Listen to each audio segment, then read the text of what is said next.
Está querendo ultrapassar a concorrência, né? Igual esse cara aqui. Então, chegou no lugar certo. Esse é o canal Física na Rede com Anderson Vieira, o canal que traz a física até você de maneira rápida, igual um Fórmula 1, tá certo? Que é para ninguém perder tempo e ir direto ao assunto. Tem interesse nesse tipo de conteúdo? Então deixa o teu like aqui embaixo, compartilha esse vídeo se já for inscrito. E se não for, faz o seguinte, faz a inscrição, deixa ativado o sininho que é para receber as notificações das aulas que você vai encontrar aqui nesse canal e que eu vou postando periodicamente. Então vamos direto ao assunto para deixar de enrolação e começar a nossa aula. Roda a vinheta.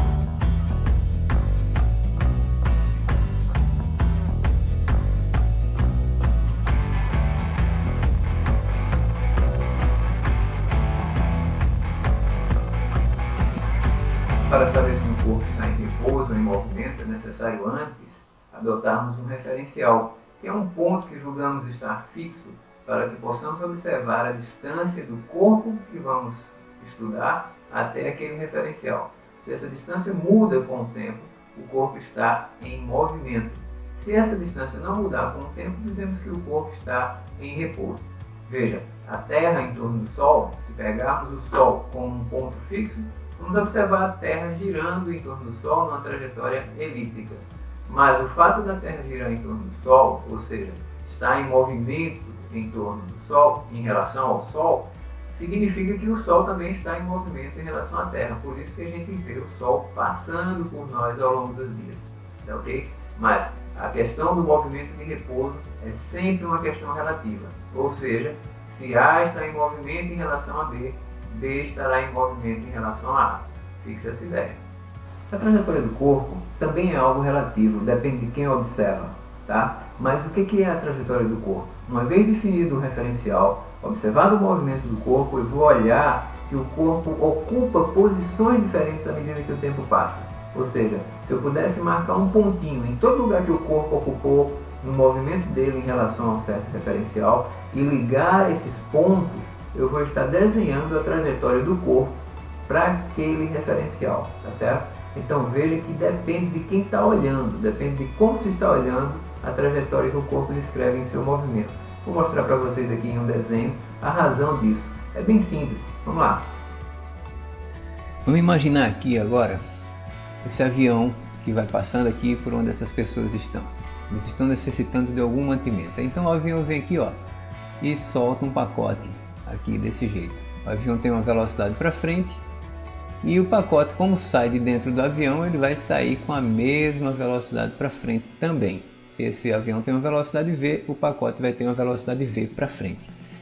A questão é que enquanto o pacote vai para frente, ele vai caindo. Então nesse segundo momento, ó, o pacote vai estar aqui nessa posição, mas ele continua indo para frente. No terceiro momento, esse pacote vai estar aqui e num quarto momento, esse pacote vai estar aqui. O que observa-se? Quem está no chão, esse referencial aqui, ó, esse pessoal que está aqui embaixo, vai ver a seguinte trajetória para esse pacote. Esse pacote, ó, vai descrever essa trajetória aqui. Opa, tá torta aqui. Esse pacote vai descrever essa trajetória, que é o que se chama de uma trajetória parabólica. O desenho não saiu lá essas coisas não, mas é assim mesmo, tá? É a caneta aqui que não contribui. Mas quem está no avião vai ver o pacote sempre abaixo, ó. O pessoal que está aqui dentro do avião, que é outro referencial, nesse momento vê o pacote aqui, nesse segundo momento vê o pacote aqui, nesse terceiro momento aqui e num quarto momento aqui. Então quem está no avião vai ver o quê? Uma trajetória que é uma reta. Quem está no chão, no pacote, aí quem está no pacote morre. Quem está no chão vai ver uma trajetória que é uma trajetória dessa maneira aqui, ó, um arco de parábola. Lá na frente a gente vai entender melhor isso, tá bom? Por que é um arco de parábola? Mas olha, essa é a trajetória vista pelo piloto, o pessoal que está no avião, ou o piloto, e essa aqui é uma trajetória vista por quem está no solo, tá? Lá no chão, vendo o pacote cair. Vejam que a trajetória também é algo que é relativo, depende do referencial. Pessoas diferentes veem trajetórias diferentes. Depois de observar qual foi o referencial que foi adotado no movimento do corpo, observar qual foi a trajetória que esse corpo descreveu em relação àquele referencial, a gente pode observar a distância desse corpo até um ponto qualquer dentro dessa trajetória que podemos chamar de origem. Essa distância do corpo até esse ponto que a gente está chamando de origem é o que define-se como posição escalar do corpo. E essa posição escalar nada mais é do que um comprimento, tá bom? Mas observe que esse comprimento ele muda à medida que o corpo se desloca, porque o corpo ocupa posições escalares diferentes, ou seja, distâncias diferentes até a origem. Se medimos a distância de uma posição inicial até uma posição final, nós definimos outra grandeza chamada de deslocamento, que vai ser importantíssima para definir o tipo de movimento que o corpo tem dentro daquele referencial, dentro daquela trajetória que ele está descrevendo. Eu vou mostrar para vocês isso tudo agora que eu falei, numa figura, para ser melhor compreendido. Vamos lá, bora!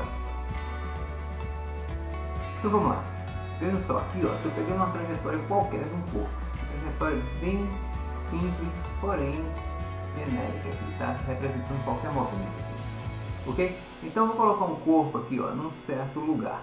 Ok?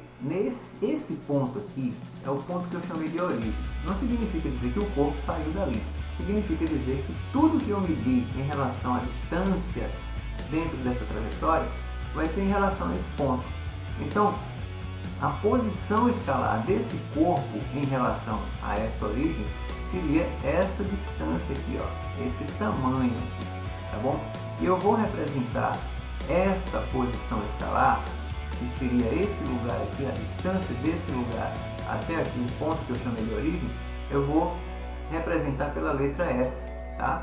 Então, esse S nada mais é do que uma distância de onde? De onde o corpo se encontra até aquele ponto que foi chamado de origem das posições, tá bom? Para tratar do deslocamento do corpo, eu vou pegar uma trajetória bem simples, uma trajetória chamada de trajetória retilínea. E vou imaginar que o corpo, em seu momento inicial, ou seja, no momento em que eu comecei a marcar o tempo, ele se encontrava aqui nesse lugar. Esse lugar é um lugar que tem uma certa distância em relação à origem. Não significa dizer, mais uma vez, que o corpo saiu dali, daquele O, de onde eu estou chamando de origem. Significa dizer que ele está saindo daqui, nesse instante que eu vou chamar de TI, de instante inicial. Tá certo?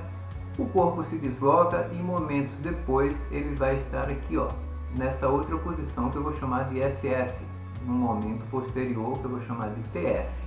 Esse SF tem outro comprimento em relação até aquela origem, tá bom? Então, olha, se eu pegar a distância entre essa posição inicial e essa posição final, eu estarei calculando exatamente o deslocamento do corpo, o ΔS.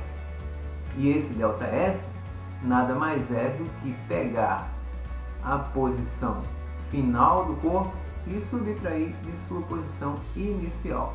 Veja, se eu pegar aqui, ó, este comprimento aqui e tirar este comprimento aqui, eu vou ter exatamente esse comprimento azul aqui. O desenho saiu um pouco diferente, mas eu vou ter exatamente esse comprimento azul aqui. É esse comprimento azul que eu estou chamando de ΔS.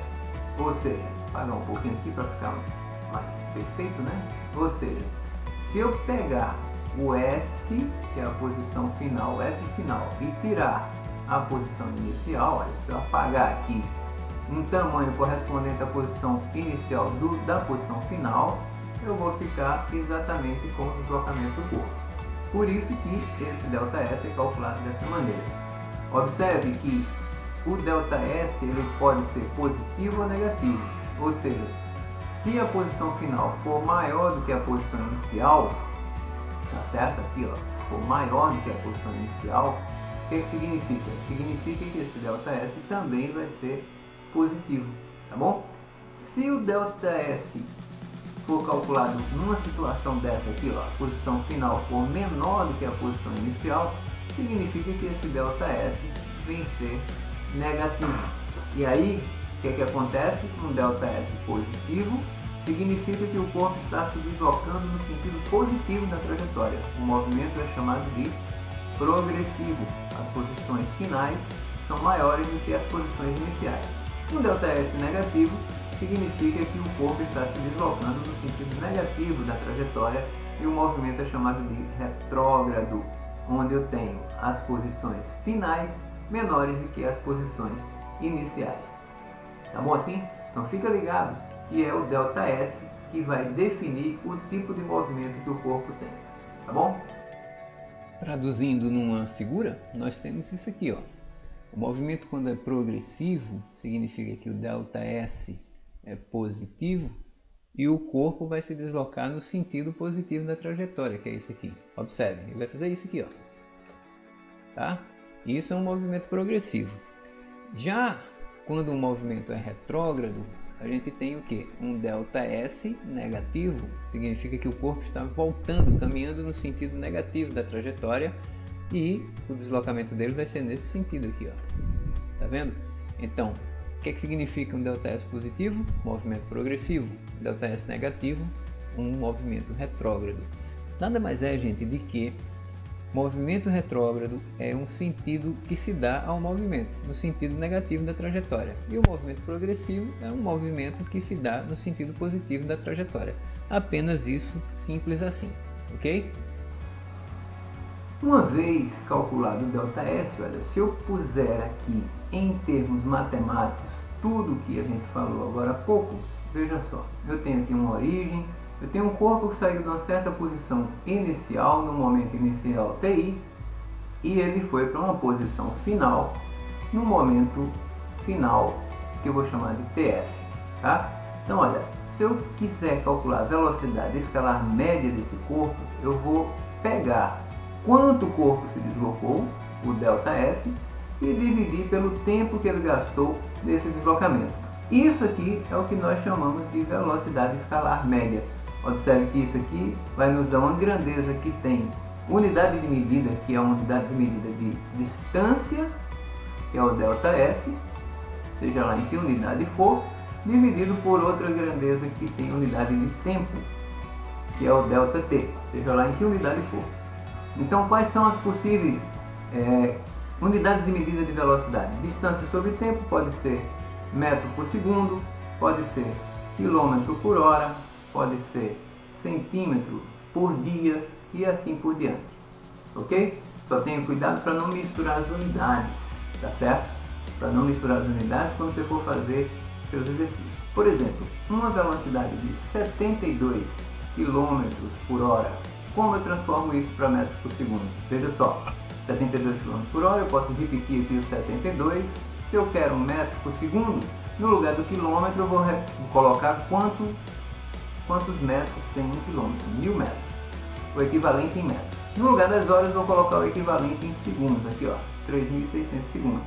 Faça essa conta aqui que você vai encontrar 20 metros por segundo. Então um móvel que se desloca com 72 km por hora está se deslocando da mesma maneira com uma velocidade de 20 metros por segundo.